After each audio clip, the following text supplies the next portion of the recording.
Welcome to our new episode of Speak Revenue. Remember, revenue is not a goal, it's a result. In this show, we turn our eyes from the output towards the input. We speak with sales and revenue leader about their journey. So join me on my quest to figure out what are the root causes of success, what works for them and what didn't. Today with my guest, Karl Ortmanns.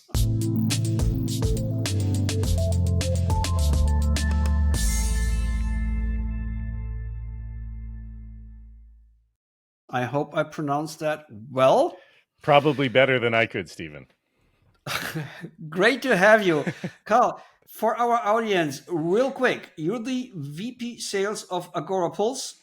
Yes, Who sir. are you there? What do you do there? And what makes you folks so successful? So what I do, I have the very fortunate opportunity to lead the sales team. So in the sales org for us, which is maybe a little bit different, so our sales org comprises of the account executives, the SDR team, as well as the revenue operations team is all part of the sales team. So that's what I do there. And in terms of success, one of the things that it really drew me to the company is the mission that our CEO has. And he had a very specific document when I was talking to him initially. And some of the things were very much like frickin' care. And it says freaking, but I thought he wanted to go with the other F word, but either way.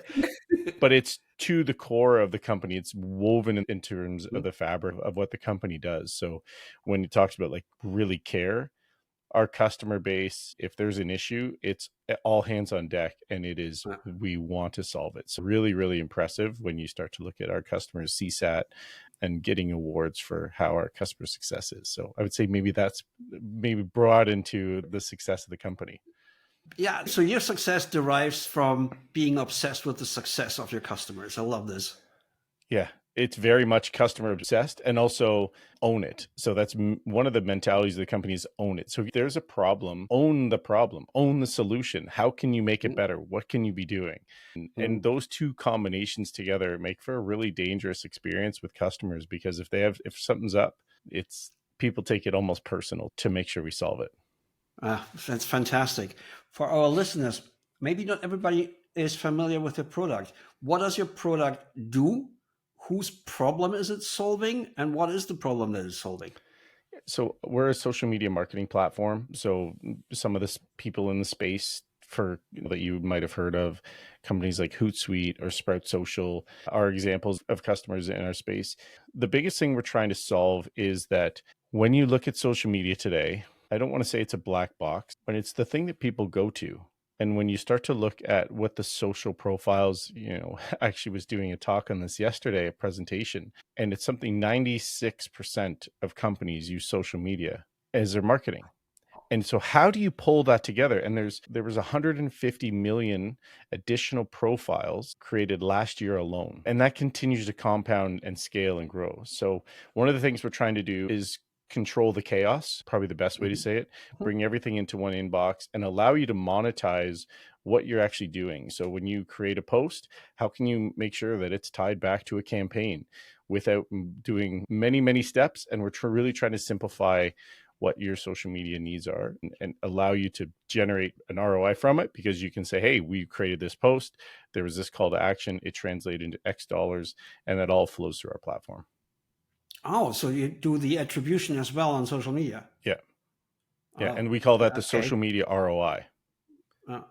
Talk to me a little bit about who is your ideal customer and what is the persona inside that customer that you're trying to talk to? Yeah, this is a really interesting one, because this has been a little bit of debate with us as a company. When you look at the world of social media, most companies now have a social standing or some sort of social profile. LinkedIn, Twitter, or now X, depending on where you go. Maybe you're going to have TikTok or Facebook or Instagram. And then you also have your Google suite as well, right? So you have Google My Business and some of these. So the places that we do really well, I'll say it that way, is agencies are one where we do really well with them, because they're typically operating for multiple clients. They need to bring multiple things into one inbox. Higher education, food and beverage, or we call multi-location, where they have, think of I don't know, maybe I'll give an example. I'm in Canada, so I'll use Canadian Tire as an example. So any Canadians listening, Canadian Tire, where there's many locations and you have to centralize all that in. Those are some examples of places that we do really, really well. But in terms of like our ideal customer profile, it's companies that are going to have a social media team, or they have somebody who's doing social media. Let's say it's a small team on the marketing side. So you start getting into VPs of marketing, directors of marketing. The CMO is now starting to have a little bit more of a conversation at the table with us because they're planning out their annual budgets. We're going to spend money on this thing called social media. How do we know if it's working? What is it doing? So those are the type of industries as well as personas of customers that we would work with. Do you see the rise of social selling in your customer group? I feel that our audience, VPs, sales reps, AEs, increasingly are faced with the responsibility to own their LinkedIn presence, for instance, in the B2B context, and produce content and engage social media. Are you seeing this as a trend? From the rise of social selling, one of the things that I would say is we are starting to see that, right? And my comment here is social is learned, it's not taught. And actually, this is something that I actually became a little bit more passionate about, is because when you start to think about having somebody join your company, whichever role they are, let's say sales, let's use sales as the example for this one. You give them tools like LinkedIn, you give them tools like Apollo or Outreach or some of these different tools, and you just say, hey, have at it, go and find your customers. And what we typically do is we start online, right? We start in this research and discovery phase, and we maybe look on Google or LinkedIn or SalesNav or Reddit, or even now using ChatGPT. But my question, and this is where I think it's really interesting, is who's teaching them how to use these tools? Who's teaching them the tips and tricks? Who's teaching them these things? Because if you take it from the B2B sense, this whole show me, you know me, cool. But if I was to tell you, I think it's like 94% of businesses are using social media. So in 2023, there's more than 4.8 billion social profiles online, billion with a B. And there's more on a quarterly basis from the last fiscal year, last calendar year, 150 million additional social profiles were created, which represented a 3.2% change in all of social media. And coupled that with the fact that the average number of social platforms that people use is 6.6. No. Where do you start? And then if you take it even further, the world's most used social platforms in the top 5, Facebook, then YouTube, then WhatsApp, then Instagram, then WeChat. So in those top 5, and TikTok is the next one. In those top 5, Meta owns 3 of them, right? So then you start to go, okay, so they're in all these different places. And then marketers are really investing in Facebook, then Instagram, then LinkedIn across the board. But when you break it back into B2B, LinkedIn is still the most popular from the B2B perspective. There's more than 900 million members on LinkedIn. 58 million are registered companies. And so when you even go the next layer deep, there's 61 million senior level influencers and 65 million decision makers on LinkedIn. And and then 80% of leads are also from LinkedIn. So this whole show me and this benefits of social selling, how are you teaching your people? How are you helping them? Where do you go? We all heard the benefits of social selling. Also remember that salespeople have quotas, they have territory plans, Yeah. they have monthly reviews, quarterly reviews, etc. And they also have to run demos, discoveries, and prepare presentations. So the role of sales is more encompassing than I think we consider. But if you factor in all of those data points that I just said, where do you start? And who's teaching you? Oh, and by the way, there's a new algorithm that doesn't allow you to do this. Oh, but if you do this thing and you add 3 hashtags, you're going to get more success. Oh, no, don't do that anymore. You want to add 10 likes within the first hour and then it'll hit the algorithm. Oh, and now there's this new thing that you have to look. How do you keep up on it? It's a learned skill. It's not taught. And I think that's one of the gaps here with most companies is when we give them tens of thousands of dollars of technology and say, here, just go figure it out. But when I started, again, doing some research, I did a quick search about LinkedIn Sales Navigator, and I got 10 videos that popped up. And in those 10 videos, 543,000 views of 10 videos of how to use LinkedIn Sales Navigator. How come we have to go externally for that? Who's looking at it internally? How are we teaching people? is it just you learn it? And this is where I believe that it's a learned skill. It's not taught. I don't know if I answered Interesting. your question, but there's an Yeah, interesting yeah. data No, point here. you answered my question and you created a whole bunch of new questions. But before we go deeper here down into this, it's not a rabbit hole, it's a freaking universe that you're opening here for us. Let's go back real quick to your organization. How do you reach out to your customers? What is your lead gen move? Are you product led? Seems to me on your website that you might be heavily product led, but then again, you have a sales team. How does your lead gen move? Yep. Great. Inbound, outbound? Yeah, 100%. So you're definitely right. We are a PLG first company, which means that Mhm. we also have an inbound motion. And I was brought on to build the sales led motion or the outbound motion. So now we have an outbound motion as well. On top of that, we also have a freemium motion. So when you think of the go to market motions, we kind of have four that are being played. And How we do you have, do outbound? so for outbound for us, we're doing more on a target perspective. So every quarter, each sales rep will create their top 50 accounts, and we break it down where 10, 20, 20. And so in your tier one of your 10, you can have no more than 5 existing customers. Tier 2, you can have 20, no more than 10 customers. And tier Mhm. 3, no more than 10 customers, because you really want to make sure that you're not having your team fall into this notion of being an account manager. You still want to be able Mhm. to find and grow the accounts. So we have that tiered perspective based off of our ideal customer profile in the different regions, and then we create our list segmentation from there as we start to go outbound using multiple mediums. With obviously social media is one of them. We have Mhm. video, text, phone, and even some of the fun things we've been doing is direct mails with a gift as an example, or a book to say, hey, well, here's something I thought of. And the response rate is quite high. Talk to me a little bit about the structure of your team. It sounded a little bit like you're having revenue pots with SDRs and AEs pulled together and customer success, but walk me through this. So customer success is led by our amazing leader, Christelle. So she handles customer success and has a global reach there. On the account executive side, or the new business side, if I say it that way, so we do have SDRs and we do have account executives. There is a shift, which I think you can see if you look at some of the data from a PLG with Kyle from OpenView. The data shows you that you have to create an outbound motion when you hit 10 million of ARR. Mhm. We sailed past that a few times and still didn't create the outbound motion. So now this Mhm. is where we're doing a little bit of catch up. So for us, what we do is we have an SDR aligned to a regional, and then the Mhm. account executives are also aligned by EMEA and North America and broken down in that respect. So we haven't created effectively pods. However, it's so naturally gone that way where we have focused areas for the team. So that as an example, France is one where we are headquartered. We do very well in France. So you have to have French speaking people. I couldn't put an English speaking person in France because it's Mhm. not going to go very well. Yeah. Maybe state for our listeners, you said you passed that revenue threshold.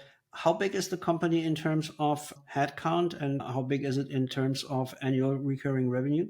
Headcount, I think we're right around 180 today. And Mhm. then annual revenue right around 30 million euros a year. That's a very healthy relation ratio between FTE and revenue. Yeah, our leadership, Congratulations. yeah, our CEO and is just, I can't say enough good things about him. Him and our co-founder, our CTO, they bootstrapped the company and have taken it to this, and we've continued to do really well. So there's this notion of don't hire to hire for a purpose, hire with a reason. Yeah. And ultimately, as long as we're maintaining that focus of revenue per full-time employee, we're doing pretty well. How long have you been in the market? The company's 12 years old. Okay. Yeah, it's gone through some iterations, but yeah, 12 years old. Mhm. Let's return to your sales motion. So you're doing obviously inbound is where you come from. You build outbound. How do you build outbound from scratch? PLG was all the hype a couple of years back, and I think rightfully so, because there were a lot of necessary learnings for all of us. But it's probably, at least in the B2B space, not the final answer. Mhm. So, how is it when you join an inbound and a PLG company? How do you start out building outbound? Yeah, this is actually my second in a row that I've gone with this PLG first mentality. And actually, even going back to my early days with Vidyard, we launched a product which I don't think we understood what PLG was at the time, called Go Video, where people can download it for free and etc. And we had another tool as well that was more, you could take a PowerPoint and you can convert it to a video. And so it was, I think we call it Studio. But anyways, I didn't really understand what PLG was back then. And now it's a great motion. I think it's one of the motions that you can have as part, personally, because when you put the product in somebody's hands, it allows them to really get a sense of what it does and how they can do the evaluation. But from the outbound perspective, when you start to look at it, you really have to be smart about who you're targeting, right? And you have to go with a purpose. So one of the things that we talk a lot about is, if you don't have a because, then don't do it. And what I mean by that is, if I say, hey, Steven, the reason I'm telling you is because, or if I have a because, then at least I'm going to guess you have a sense that I did my research. And then that way I can explain to you the reason that I think that there's something here, or there's a reason that I'm connecting with you, versus, hey, I'd like to book a meeting. Okay, well, what does that do for me? Yeah. Right. But I'm coming to you with a notion of, I see that you have multiple social profiles. You have a foothold here. Or you have this. Hey, we have all these other things going on. And I also notice that you don't have this. The reason for me to connect is because here's some of the things that we can help do. Here's some of the pain points, and try to drive that. But it is a little bit more when you go outbound, which I'm probably preaching to the choir. It's a little bit more of an education at times to try to get people to understand that they have a problem, but they maybe just haven't seen, versus an inbound, we have the hand raiser saying, yeah, I have an issue and I did some research and I want to talk to you. Yeah. Yeah. Talk to me a little bit. In our preparation call, you said something that really resonated with me. You said that you're using leading indicator scorecards. Now, I'm a lean master, I'm a Six Sigma black belt, and I'm a big fan of EOS, the Entrepreneur Operating System. I know that you guys are using that as well. Yeah. What is the leading indicator scorecard? Yeah. So this was a bit of an aha. So my background is primarily in software as a service. And then I took a bit of a hiatus and I went into the manufacturing and automation space. And while I was in there, I learned a lot about Lean and Six Sigma and Kaizen and all these other things. And I didn't understand what I was learning at the time. And for those of you that maybe aren't familiar with it, this notion of a daily visual management comes into play, which I'm sure you know all about, Stephen. And you look at it from a scorecard perspective, effectively every single day when you're in a high output manufacturing, did you hit your target or not? And the idea there is you can make decisions in a split second based off a color code. Red is bad, green is good. And so it dawned on me that I had to create an ability to do this from the sales side. From how is the team doing? Are we red or are we green? If we're in the green, then carry on. If we're red, where do we need help? And continuing on, going, okay, now that I understand what has happened, how do I predict the future? And this is where I started to look at all our leading KPIs, right? As an example, how many meetings were completed? How many meetings were booked? Because that's a future state. How many opportunities were created? Because the output of that meeting is in a future state. Not how much revenue did we close today? Because that's already done. So what are those leading indicators that we looked at? And you break all those down. For each company, they might be different, but you write out all your leading indicators. And then from there, work through your sales math to say, we need to create, again, whatever it's going to be, but here's the annual number, here's the quarterly number, here's the weekly, here's the daily. And so what we do now is I look at it from a weekly basis and I color code it. So I use some conditional formatting in Excel. If somebody has a better tool than this, cool. Maybe there's a business idea here, Stephen, that we can figure out. But I use this in a mentality of going, okay, are we red or are we green? And if we're green, we just move on. But if it's red, okay, is there an explanation?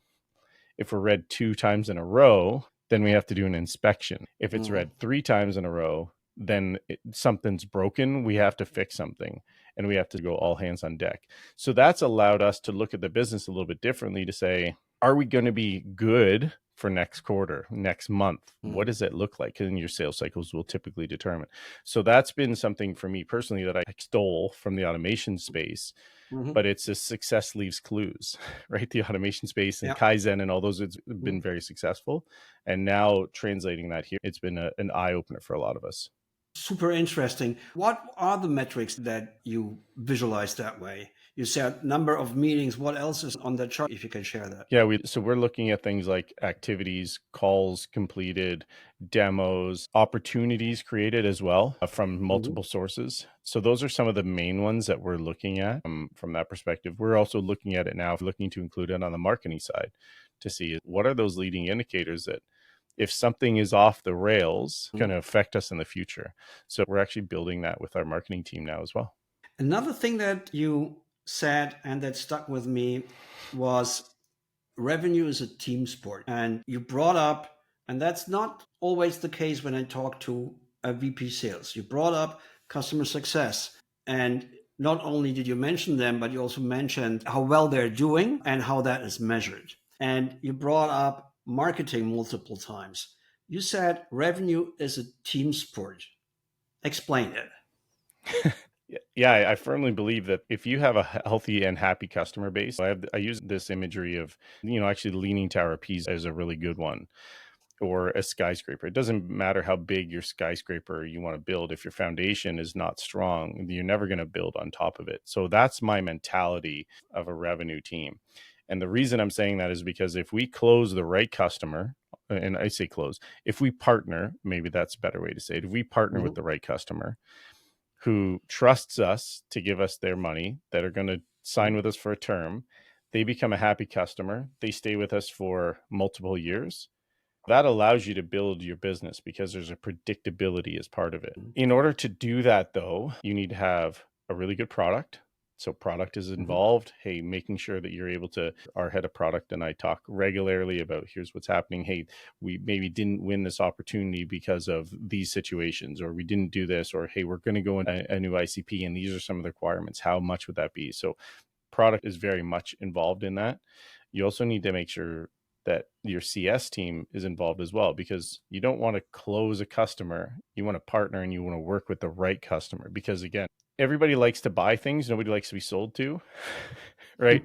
So if you're just selling them on a dream, and when the success team gets it and they can't do anything with it, then it becomes a bit of a challenge. You can't build a lasting business. And then even further, not even the marketing side, are we targeting the right people? Are we are we attracting the right buyers? Are we able to create the right content? How does the entire company come together to support effectively the revenue? Because that's the lifeblood of a company.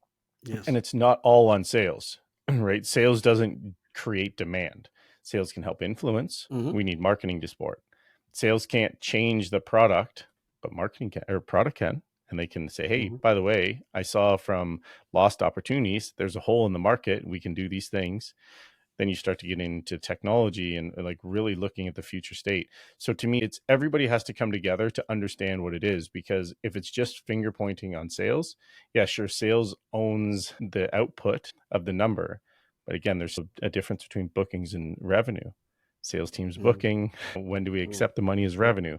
So I think Yeah. that's why I look at it from a team sport, because if any of those are off, then there's a gap, and now you have one team is overcompensating. What's your definition of a good sales rep? There's a few things that come to play. One is, I would say, there's this notion to me, you have to be some level of competitive, because you have to have a competitive spirit to you.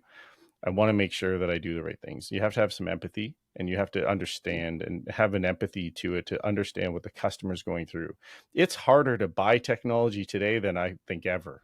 If you really look at the landscape of what people are doing, how do you decide sometimes? So I think that there's an education, and also on the sales side, being creative and also being able to effectively be a bit of a solution. Like, oh, that's a problem. I know how to connect the dots there, and not be rigid, because Mark Roberge does a really great job in sales acceleration and talks a bit about that. So to me, you have to be competitive, you have to have some empathy, you have to be a problem solver and creative, and ultimately do the right thing. Yeah, I totally agree. Speaking about doing the right thing, if I would have a time machine and you could send a postcard to the 5 years younger Karl Ortmanns, what would you write on that postcard? What would you do different? Yeah, I'd probably throw a couple of things, maybe a few things. The one I would probably say is, this too shall pass. It's only a moment in time. That's Mm. one thing I would write. The second thing I would put is, build your network. You'll be very appreciative of what it provides you. And a lot of that is because if you're leading a team, if you're the only person in your role, it's a lonely position. So you make sure you have your network that you can go, hey, Yeah. I'm having this Yes. issue. Does anybody else see it? And you know what? Most times people are like, oh, done that. I've been there, done that. Yeah. And then Yeah. the last one is never stop learning and get involved with places like Pavilion. That for me personally has been a game changer from the education perspective, and really Yeah. continue to level up and don't stop learning. Funny, I'm also a member of Pavilion. See, perfect. Yeah. Yeah. And Well, so I think just those, to name others, there's also RevGenius and there's a bunch of others, but yeah, be a member of communities and talk to for peers. sure. I'll absolutely support this because it's a lonely space out there and we all need revenue therapy from time to time. Yeah, and it's super helpful. Like Rev Room, Rev Genius, Pavilion, Sales Impact. Like there's all these out there, but leverage the knowledge of others because you're not the only one. There's others going through the Yeah. same thing. That's beautiful. All right, everyone. That brings us to the end of this episode of Speak Revenue. I want to thank our guest, Karl Ortmanns, for joining us today and sharing his super valuable insight. I enjoyed that conversation a lot. Thanks for coming. Huge shout out to all our listeners. Your support means the world to us. Remember to check our website at speakrevenue.com for a full transcript and additional resources. Maybe we can publish the numbers that you mentioned. Yeah. And if you enjoyed the show, please leave us a great review on Apple Podcasts, Google Podcasts, Spotify, or wherever you go for your listening needs. It really helps to get the word out and it helps us. Also, follow us on LinkedIn, on Insta, on YouTube. We'll be back soon with another great guest. Until then, stay curious, keep listening, stay safe, and see you soon.